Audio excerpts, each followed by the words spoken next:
नमस्कार। About India channel में मैं अनिल केसरी आपका स्वागत करता हूं। अबाउट इंडिया चैनल का वास्तविक उद्देश्य भारत की संस्कृति, विरासत, पर्व, त्योहारों आदि से परिचय कराना है। आज जो हम लोग श्रृंखला लेकर आए हैं वो पर्व त्यौहार की श्रृंखला है और आज गुरु पूर्णिमा है। तो गुरु पूर्णिमा की सबको शुभकामनाएं। तो आइए हम लोग जानने का प्रयास करें कि गुरु पूर्णिमा है क्या और गुरु पूर्णिमा का क्या महत्व है। तो सबसे पहले आइए कि हम गुरु पूर्णिमा कब मनाते हैं, गुरु पूर्णिमा मनाते कब हैं। तो दरअसल जो है वह क्या है कि हिंदू कैलेंडर जो चंद्रमास है, यानी सोलर कैलेंडर नहीं बल्कि लूनर कैलेंडर की बात हम लोग कर रहे हैं, क्योंकि सोलर कैलेंडर क्या है, ग्रेगोरियन कैलेंडर है। तो जो लूनर कैलेंडर हिंदू कैलेंडर है उसके आषाढ़ मास, और देखिए चैत्र से प्रारंभ होता है तो आषाढ़ मास जो है चौथा महीना है, और उसके शुक्ल पक्ष की पूर्णिमा को यह पर्व जो है वह के रूप में मनाया जाता है। और इस वर्ष जैसा कि हम लोग जान रहे हैं कि ये 24 जुलाई को जो है वह 2021 में 24 जुलाई को मनाया जा रहा है। तो इसका मतलब है कि आषाढ़ मास की पूर्णिमा में हम लोग गुरु पूर्णिमा मनाते हैं। अब देखिए क्या है कि इसमें मान्यता यह है कि यह गुरु पूर्णिमा दरअसल महर्षि वेदव्यास, जिनका जो है वह हिंदू संस्कृति के अंदर काफ़ी विशेष महत्व है। क्यों?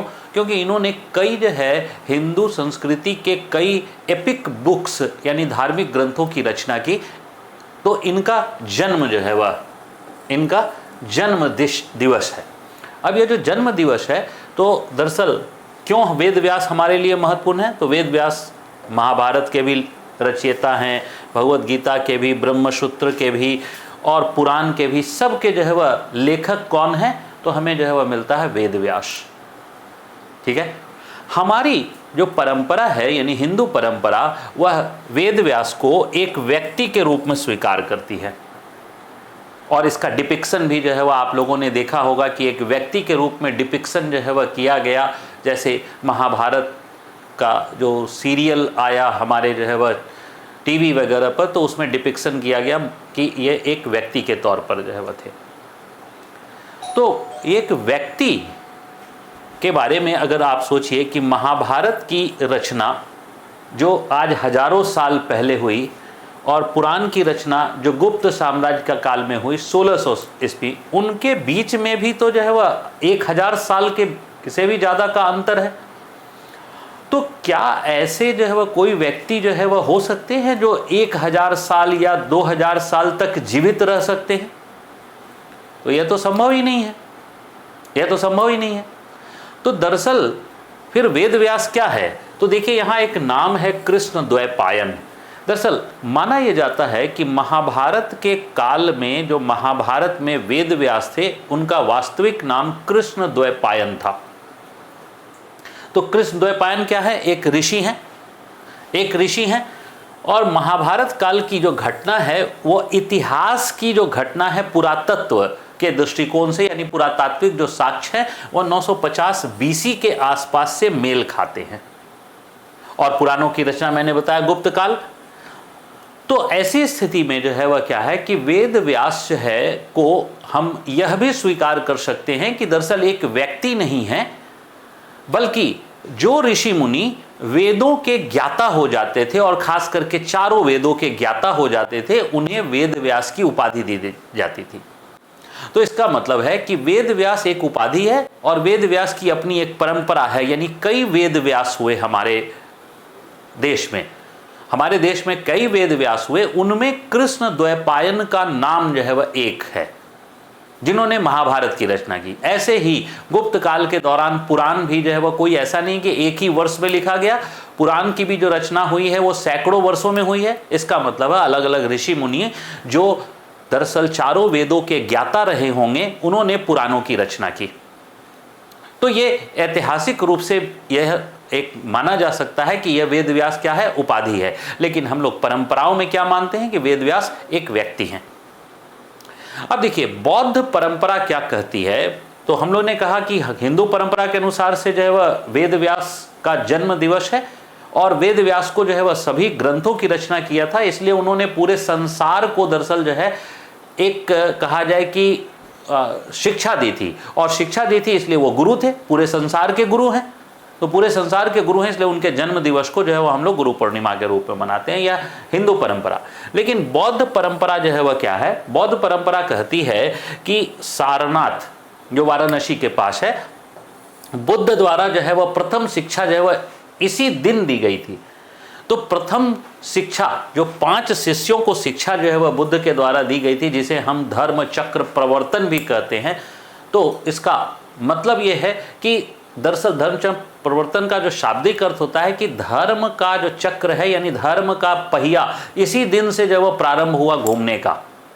तो यह बौद्ध परंपरा है कि धर्म का पहिया जो है वह इसी दिन से घूमना शुरू हुआ। धर्म यहाँ पर धर्म जो है रिलीजन नहीं है, बल्कि धर्म जो है वो यहाँ कर्तव्य से है, उत्तरदायित्व से है। ठीक है, तो इसका मतलब है कि धर्म का पहिया, तो शिक्षा किसने दी? तो भगवान बुद्ध ने। तो भगवान बुद्ध ने इसी दिन शिक्षा दी, इसलिए हम लोग इसी दिन से गुरु पूर्णिमा मनाने शुरू कर दिए। ये बौद्ध परंपरा कहती है। अब इस पूरे पर्व का महत्व जो है वह देखिए, तो दरअसल आप गौर करके देखिएगा कि कहा जाता है कि गुरु के बगैर जीवन का महत्व नहीं। हमें रामायण में, महाभारत में, सभी जगह जो है वह गुरु की चर्चा है। आप खुद जो है वह सोचिए कि अगर जो है भगवान राम हैं, तो भगवान राम भी गुरु से शिक्षा प्राप्त कर रहे हैं। भगवान कृष्ण हैं, तो भगवान कृष्ण भी गुरु से शिक्षा प्राप्त कर रहे हैं। इसका मतलब है कि एक भगवान को भी गुरु की आवश्यकता होती है, एक ईश्वर को भी गुरु की आवश्यकता होती है। यह संदेश देने का प्रयास है, क्योंकि सभी को मालूम है कि भगवान राम और भगवान कृष्ण ईश्वर के अवतार हैं। उसके बावजूद भी उन्होंने अपने जीवन में स्वयं वो अपने गुरु नहीं बन गए, बल्कि उन्होंने भी जो है वो गुरु रखा। तो इसका मतलब क्या है? यह संदेश, आम जनों का यह संदेश है कि गुरु के बगैर जो है वह जीवन संभव नहीं है, इसलिए गुरु का जो है वह साथ चाहिए। इसी प्रकार हम लोग देखते ही हैं कि मौर्य साम्राज्य में एक गुरु ने किस प्रकार जो है वह मौर्य साम्राज्य की स्थापना कर दी, जिसे हम कौटिल्य के रूप में जो है वह जानते हैं। और हमारे मध्यकालीन जो संत हैं कबीरदास, तो कबीरदास की जो है वह कई जो है वह दोहे हमारे यहाँ प्रचलित हैं। तो उन दोहों में ही एक दोहा जो है वह यही है कि गुरु गोविंद दोऊ खड़े काके लागू पाए, बलिहारी गुरु आपने गोविंद दियो मिलाए। इसका मतलब जो है वह क्या है कि गुरु और गोविंद अगर दोनों जो है वह खड़े हैं, तो यह असमंजस की स्थिति है कि मैं गुरु को प्रणाम करूं या जो है वह गोविंद अर्थात ईश्वर को प्रणाम करूं। लेकिन दरअसल ईश्वर के बारे में शिक्षा ही किसने दी? तो ईश्वर के बारे में शिक्षा जो है वह गुरु ने दी। इसलिए जो है कबीर कहते हैं कि गुरु को पहले प्रणाम करना चाहिए और तब गोविंद यानी ईश्वर को प्रणाम करना चाहिए। इसका मतलब है कि कबीर दास भी दरअसल जो है वह गुरु के महत्व को ज़्यादा जो है वह महत्वपूर्ण मानते हैं, और जो है वह ईश्वर से भी उच्च स्थान गुरु का है, और ईश्वर भी गुरु को स्थान देते हैं, और गुरु भी जो है वह स्थान, और सबके गुरु हैं। हमारे भी गुरु हैं, आपके भी गुरु होंगे, हर व्यक्ति के अपने गुरु हैं। इसलिए सभी गुरुओं को, सभी शिक्षकों को मेरी तरफ से नमन। जय हिंद।